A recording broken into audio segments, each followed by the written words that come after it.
चलो भाई, अब बात करने जा रहे हैं मैक्रो एनवायरनमेंट के ऊपर। माइक्रो एनवायरनमेंट तो पढ़ लिया, एक एक चीज आपको समझ में भी आ गया बच्चा पार्टी। मैक्रो एनवायरनमेंट क्या है, आओ जरा देखा जाए।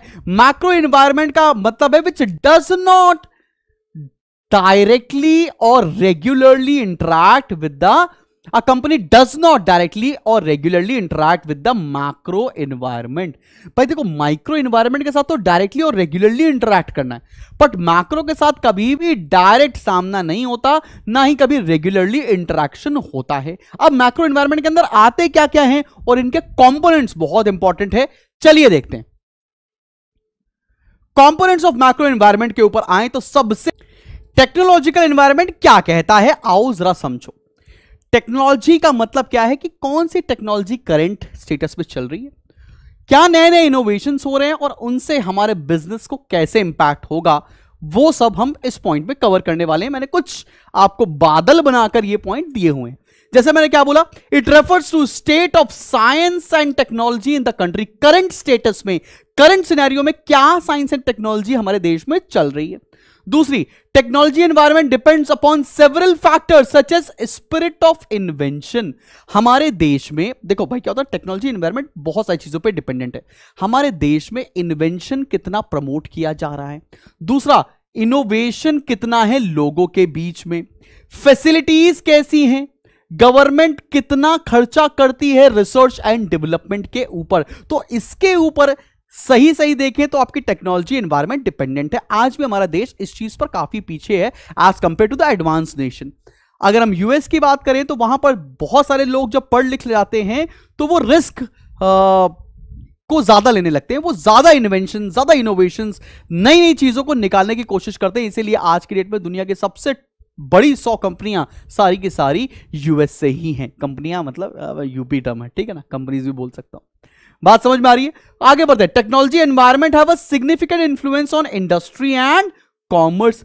As technology advances, productivity and quality improves. जैसे जैसे नई टेक्नोलॉजी आती जाएगी वैसे प्रोडक्टिविटी बढ़ेगी, वैसे क्वालिटी इंप्रूव होगी और कॉस्ट ऑफ प्रोडक्शन कम होता चला जाता है। जैसे आज की डेट में आप जो देख रहे हैं, इंडिया के अंदर रिलायंस ही है वो कंपनी जो कि इंटरनेट रिवॉल्यूशन लेकर आया, जिसकी वजह से हम और तुम आज दोनों ही पढ़ा पा रहे हैं और तुम लोग सीख पा रहे हो through the use of internet. Clear है कि नहीं क्लियर, बात समझ में आ गई? तो यही आप आंसर सीधा लिख कर आओगे, आपके नंबर पूरे हो जाएंगे। और टेक्नोलॉजी कैसे गवर्न करती है बिजनेस को, यह भी तुम्हें समझ में आ गया। जैसे टेक्नोलॉजी इंप्रूव होगी वैसे क्वालिटी ऑफ प्रोडक्ट्स इंप्रूव होंगे और cost of production will fall, मतलब प्रॉफिटेबिलिटी बढ़ेगी। आगे बात करने जा रहे हैं हम लोग बच्चा पार्टी। कई सारे पॉइंट्स मैंने लिखकर रखे हैं आपके लिए छाट छाट कर। तो वो है हमारा इकोनॉमिक एनवायरनमेंट। इकोनॉमिक एनवायरनमेंट में दो चीजें आती हैं बच्चा पार्टी। वो दो चीजें कौन कौन सी हैं बताऊं? एक तो है मींस ऑफ प्रोडक्शन, मतलब हम प्रोडक्शन करेंगे तो उसके जरिया क्या है, उसके रिसोर्सेस क्या है। दूसरा है डिस्ट्रीब्यूशन ऑफ वेल्थ, कौन कितना अमीर है, किसके पास कितना पैसा है। ये दो चीजों के बारे में बात होती है इकोनॉमिक एनवायरनमेंट के अंदर। अब इसके कुछ कंपोनेंट्स जो हमें पढ़ना पड़ेगा। जैसे पहला कंपोनेंट है nature of economic system. Nature of economic system के अंदर कई सारे कीवर्ड्स आते हैं, जैसे प्रॉपर्टी राइट्स क्या है हमारे देश के अंदर, कि आप प्रॉपर्टी खरीद सकते हो या लीज कर सकते हो। Ownership of factors of production क्या है, कि भैया मेरे पास लैंड, लेबर, कैपिटल की चीजें अवेलेबल हैं कि नहीं है। फिर फंक्शनिंग ऑफ प्राइस मैकेनिज्म क्या है, यहां पर प्राइसेस कौन गवर्न करता है, या forces of demand and supply govern करती है, या आपकी गवर्नमेंट डिटरमाइन करती है प्राइसेस को। फिर क्या लिखा, रोल ऑफ पब्लिक सेक्टर्स क्या है, जो गवर्नमेंट डिपार्टमेंट्स है वो कितना इंटरफेरेंस करते हैं वर्किंग ऑफ प्राइवेट सेक्टर की। तो ये सारी चीजें आपको पढ़नी होती है नेचर ऑफ इकोनॉमिक सिस्टम के अंदर। दूसरा, हम अगर कंपोनेंट्स के बारे में बात करें वो है structural anatomy of the economy. Structural anatomy का मतलब क्या है, ऑक्यूपेशनल डिस्ट्रीब्यूशन ऑफ लेबर क्या है, यहां की जो लेबर क्लास है वो कौन सा काम करती है, ठीक है ना, किस किस सेक्टर्स में इन्वॉल्व है। स्ट्रक्चर ऑफ नेशनल आउटपुट क्या है, हमारी देश में कौन कौन सा सेक्टर्स कितना कितना कंट्रीब्यूट करते हैं। तीसरा, equilibrium between different sectors, agriculture sector कितना, इंडस्ट्रियल कितना और सर्विस सेक्टर का क्या क्या कंट्रीब्यूशन है और क्या क्या इक्विलिब्रियम सिनेरियो है, इन सब के बारे में हमको पढ़ना होता है structural anatomy of the economy के अंदर। फिर आते हैं थर्ड, हम लोग third components of business environment के अंदर, वो है organisation and development of capital market. हमारी देश के अंदर जो कैपिटल मार्केट है वो कितना ज्यादा डेवलप्ड है, कितना इजीली एक्सेसिबल है। फिर आता है हमारी इकोनॉमिक पॉलिसीज कैसी हैं देश की, इंडस्ट्रियल पॉलिसी कैसी है, मॉनेटरी पॉलिसी कैसी है, फिस्कल और ट्रेड पॉलिसी कैसी है। इनकी डिटेल में भी जाने की जरूरत नहीं है, ये सब कुछ आप इकोनॉमिक्स में पढ़ने वाले हैं।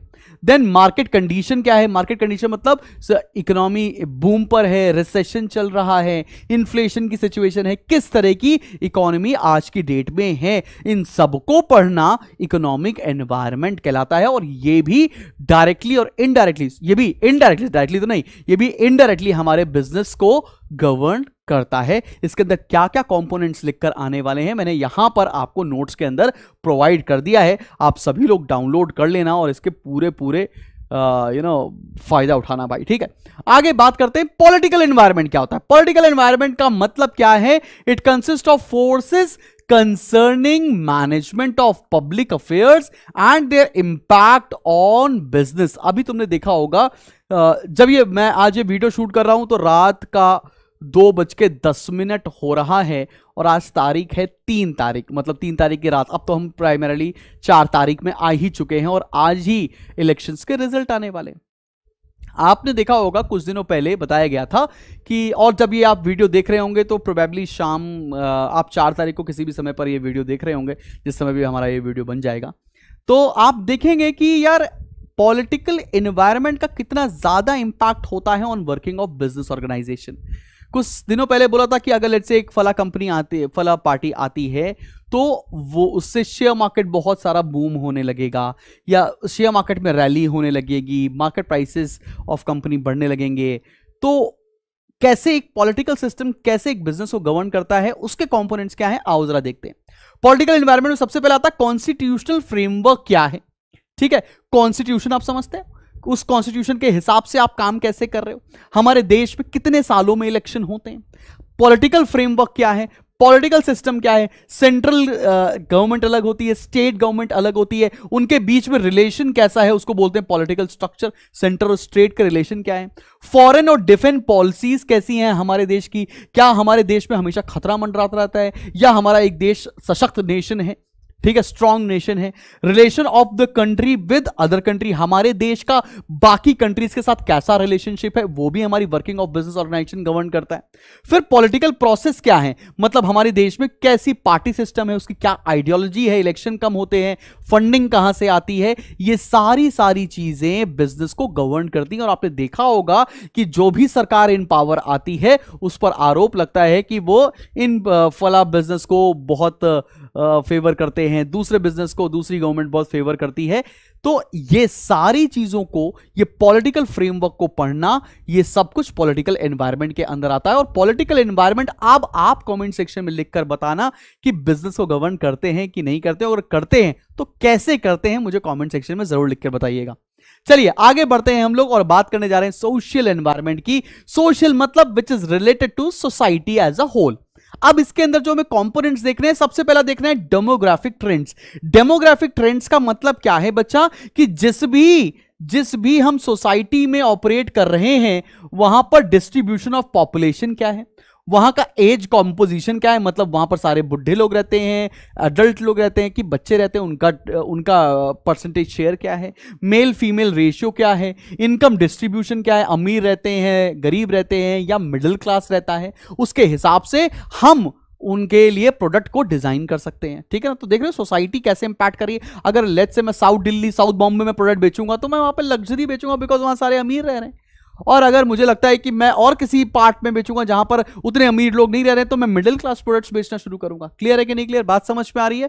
फिर आते हैं सोशल एटीट्यूड्स के ऊपर, मतलब उस सोसाइटी का कस्टम्स क्या है, उसके ट्रेडिशंस क्या है, उसके रिचुअल्स क्या हैं। लेट्स से अगर आप जा रहे हो किसी भी हमारे देश के अंदर, लेट्स से आप अयोध्या जा रहे हो, ठीक है ना, पिलग्रिमेज एरिया पे जा रहे हो, वहां पर आपको उस सोसाइटी, उस रिचुअल के हिसाब से सामान को बनाना चाहिए, उस रिचुअल के हिसाब से आपको प्रोडक्ट को क्लासिफाई करना चाहिए। जैसे आप वैष्णो देवी जा रहे हैं, वहां पर कहीं पर भी आपको नॉन वेजिटेरियन फूड नहीं मिलेगा। आप ऋषिकेश हरिद्वार जा रहे हो, आपको नॉन वेजिटेरियन फूड नहीं मिलेगा, बिकॉज वहां का सोशल कस्टम्स और बिलीफ सिस्टम बिल्कुल अलग है। तो सोसाइटी के बिलीफ कस्टम्स के हिसाब से आपके ऑर्गेनाइजेशन को चेंज होना पड़ेगा, कस्टमाइज होना पड़ेगा उस सोसाइटी के हिसाब से।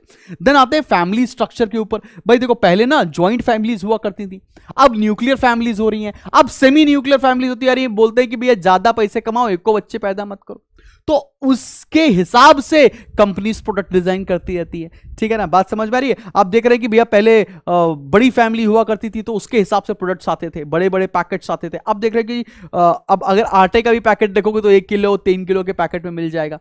और पहले अगर हम लोग देखें तो भैया आटा घर में 10-10 किलो 15-15 किलो आता था, बिकॉज चीजें चेंज हो रही हैं, लोग कम होते जा रहे हैं, न्यूक्लियर होते जा रहे हैं, तो उसके हिसाब से उनकी बाइंग कैपेसिटी, उसके हिसाब से प्रोडक्ट उनके चेंज होते जा रहे हैं। तो कंपनीज को वैसे ही डिजाइन करना पड़ेगा कि कैसी फैमिली स्ट्रक्चर में वो सामान को सेल कर रहे हैं। देन एजुकेशन लेवल्स कैसे हैं और सोशल कंसर्न्स कैसे हैं, कि भैया पॉल्यूशन, करप्शन, लोग कितने पढ़े लिखे हैं, उनको उसके हिसाब से हम सामान सेल कर सकते हैं। भैया अगर कोई एकदम ही पढ़ा लिखा नहीं, उसको बिल्कुल भी अवेयरनेस नहीं है, तो उसको कैसा भी सामान बेचा सकता है। लेकिन अगर आपके कस्टमर्स, आपकी जो जनता है वो अवेयर है, तो आप उसको कैसा भी सामान बेच नहीं सकते। क्लियर है? तो सोशल एनवायरनमेंट कैसे वर्किंग ऑफ बिजनेस ऑर्गेनाइजेशन को गवर्न करती है, समझ में आ गया बच्चा पाड़ी? चलें बढ़े आगे।